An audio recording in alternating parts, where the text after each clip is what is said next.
Awal dan akhir Israel, kriptografi, tulisan rahasia dan perhitungan alfabet, telah digunakan sejak awal peradaban manusia, dalam rangka menyimpan rahasia yang tersirat dalam peradaban mereka. Masyarakat Mesir kuno misalnya, telah menggunakan teknik tersebut pada tahun 1900 sebelum Masehi. Begitu juga dengan bangsa Yunani kuno. Julius Caesar, salah seorang pendiri Imperium Romawi, menggunakan kriptografi sederhana yang berdasarkan pertukaran posisi urutan, dengan cara menukar sebuah huruf dengan huruf ketiga setelahnya. Akan tetapi perhitungan alfabet, atau kriptografi yang digunakannya, belum selengkap, serapi, dan seteratur yang telah digunakan bangsa Arab setelah lahirnya peradaban Islam di tengah-tengah mereka. Audio Jungle.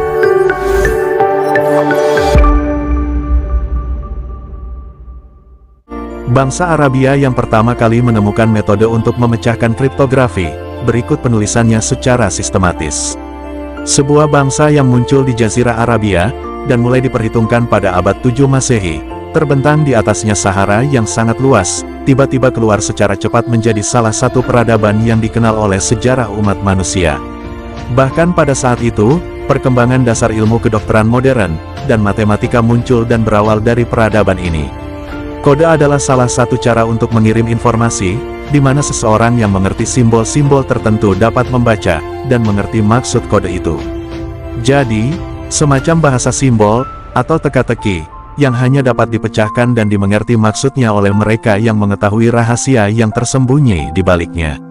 Terkadang ilmu ini juga dikenal di Arab dengan sebutan Alkitabah As-Siriyah, atau ilmu perhitungan alfabet. Sayyidina Ali bin Abi Thalib pernah memberikan isyarat petunjuk tentang rahasia huruf-huruf dalam Al-Quran.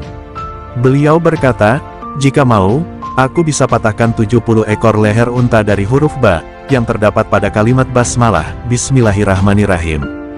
Dalam kesempatan yang lain, beliau juga pernah mengatakan setiap yang berada pada Al-Quran, terhimpun pada surat Al-Fatihah.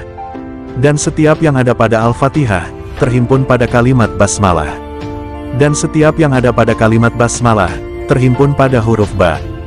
Dan setiap yang ada pada huruf ba, terhimpun pada titik yang berada di bawah huruf tersebut. Pada kesempatan yang lain beliau berkata, "Sesungguhnya di antara kedua keningku terdapat ilmu yang amat banyak. Ah, seandainya aku menemukan wadah untuk menampungnya. Diriku telah dipenuhi dengan rahasia ilmu, yang seandainya aku ucapkan hingga suaraku menjadi parau, maka kalian akan melayang tak menentu seperti bulu ayam yang diombang-ambingkan oleh angin, dan ilmu itu bukanlah baku." Inilah yang dikatakan Sayyidina Ali bin Abi Thalib, sosok yang oleh Rasul Shallallahu Alaihi Wasallam dijuluki sebagai pintunya ilmu. Sebagai permulaan, kami ingin mengajak para sobat untuk melihat tabel perhitungan berikut ini. Untuk lebih memudahkan sobat dalam memahami hal di atas, berikut ini kami kisahkan tentang seorang penyair yang bernama Ad-Dahlan Jawi. Ketika Ad-Dahlan Jawi meninggal dunia, salah seorang kawan karibnya benar-benar merasa kehilangan. Ia menjerit dan tak henti-hentinya menangis. Lalu kesedihannya itu, diabadikan dalam sebuah syair. Kutanya kepada syair, "Apakah kau memiliki seorang teman?" Kini Ad-Dahlan Jawi telah tinggal sendirian. Temannya berteriak dan jatuh tersungkur, ketika menziarahinya hingga tertidur di atas pusaranya. Daku berkata kepada penyair yang mengatakan pendekkanlah. Sedangkan aku meratap, telah mati syair sesudah kematiannya. Penyair di atas telah meletakkan kata kunci, agar kita dapat mengetahui tahun wafatnya Ad-Dahlan Jawi. Kalau kita menghitung ketika sampai pada kalimat yang artinya telah mati syair setelah kematiannya, maka kita akan dapat mengetahui tahun wafatnya Ad-Dahlan Jawi. Maka tahun wafat Ad-Dahlan Jawi yang tersirat dalam bait syair di atas adalah tahun 1123 Hijriah. Begitulah, metode seperti ini begitu akrab digunakan bangsa Arab dalam menyimpan informasi tersirat dalam berbagai cara. Rahasia yang tersembunyi pada surah Al-Isra. Maha suci Allah, yang telah memperjalankan hambanya pada suatu malam dari Masjid Al-Haram ke Masjid Al-Aqsa, yang telah kami berkahi sekelilingnya agar kami perlihatkan kepadanya sebagian dari tanda-tanda kebesaran kami. Sesungguhnya Dia adalah Maha Pendengar lagi Maha Mengetahui.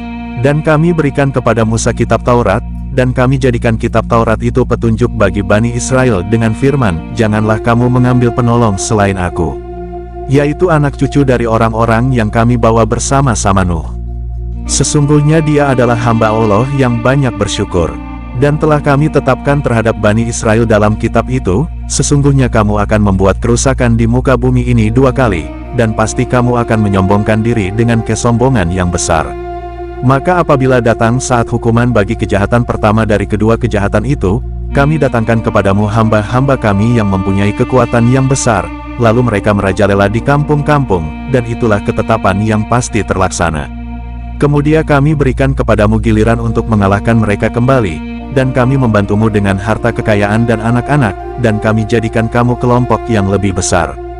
Jika kamu berbuat baik, berarti kamu berbuat baik bagi dirimu sendiri, dan jika kamu berbuat jahat, maka kejahatan itu bagi dirimu sendiri, dan apabila datang saat hukuman bagi kejahatan yang kedua, kami datangkan orang-orang lain untuk menyuramkan muka-muka kamu, dan mereka masuk ke dalam masjid, sebagaimana musuh-musuhmu memasukinya pada kali pertama, dan untuk membinasakan sehabis-habisnya apa saja yang mereka kuasai. Dan kami berfirman sesudah itu kepada Bani Israel, diamlah di negeri ini Palestina, maka apabila datang janji kedua, niscaya kami datangkan kamu dalam keadaan bercampur baur dengan musuhmu. Surah Al-Isra adalah surah Makkiyah. Dibuka dengan tasbih yang berhubungan dengan peristiwa Isra Nabi Shallallahu Alaihi Wasallam dari Masjid Al-Haram menuju Masjid Al-Aqsa, yang merupakan rumah dan bangunan suci yang didirikan oleh Nabi Daud dan Sulaiman alaihi salam, dan Allah Subhanahu wa Ta'ala telah mensucikannya untuk Bani Israel. Setelah itu, surah ini menceritakan takdir Allah Subhanahu wa Ta'ala kepada Bani Israel, yaitu berupa kejayaan dan kejatuhannya, kemuliaan dan kerendahannya. Ketika Bani Israel mentaati Allah Subhanahu wa Ta'ala, maka Allah akan menjayakannya.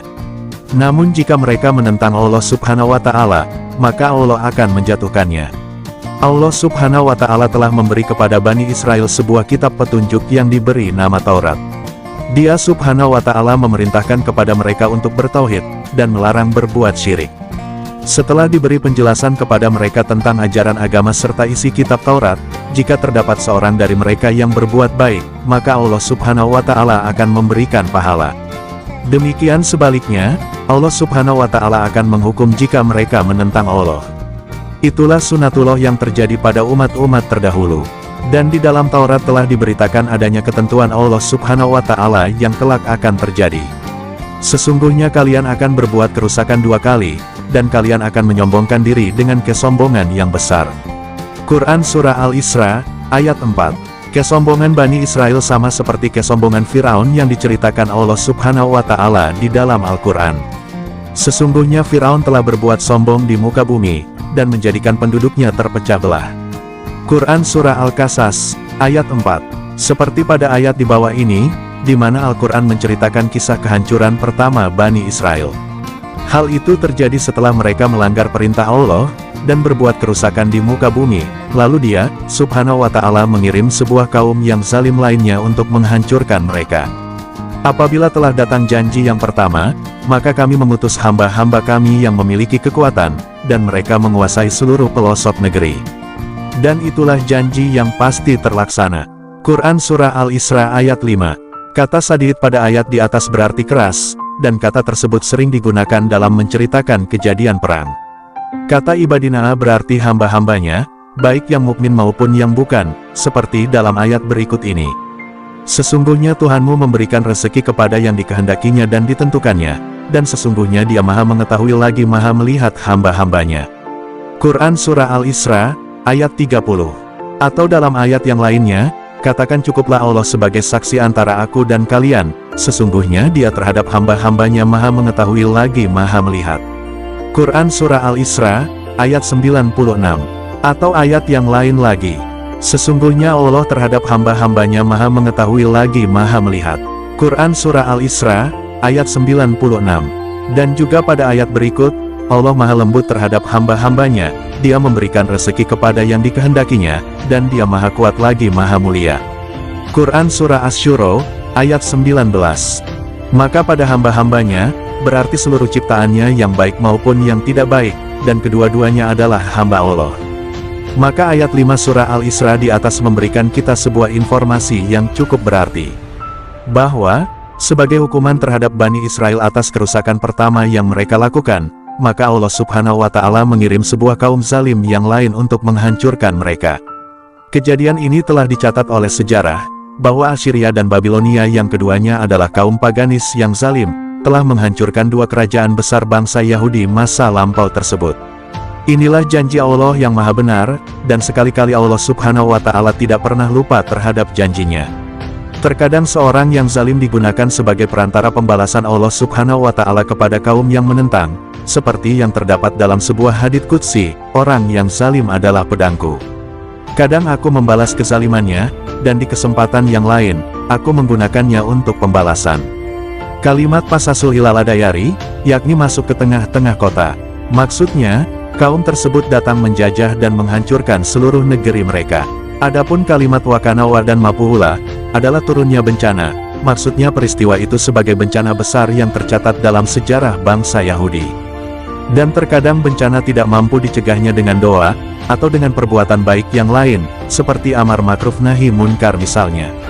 Ketika manusia mendukung perbuatan buruk suatu kaum dan meninggalkan amar ma'ruf nahi munkar, maka doa mereka tidak akan mustajab. Mengapa? Karena ada dua jenis doa. Jika Anda berbuat dosa, kemudian mengangkat tangan untuk berdoa dan bertaubat, maka Allah akan mengampunkan Anda.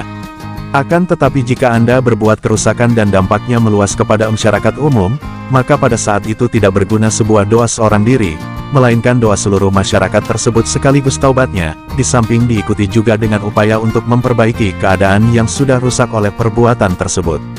Itulah bencana bagi kaum Yahudi terdahulu, ketika mereka secara keseluruhan berbuat kerusakan di muka bumi. Kerusakan itu tak lain adalah perbuatan yang tidak dapat ditolerir Sang Khalik, seperti membunuh para nabi yang Allah turunkan kepada mereka, menyekutukan Allah, dan melanggar berbagai perjanjian yang sudah ditulis dalam kitab suci mereka. Lalu Allah menghukumnya dengan mengirim bangsa lain untuk menghancurkan mereka.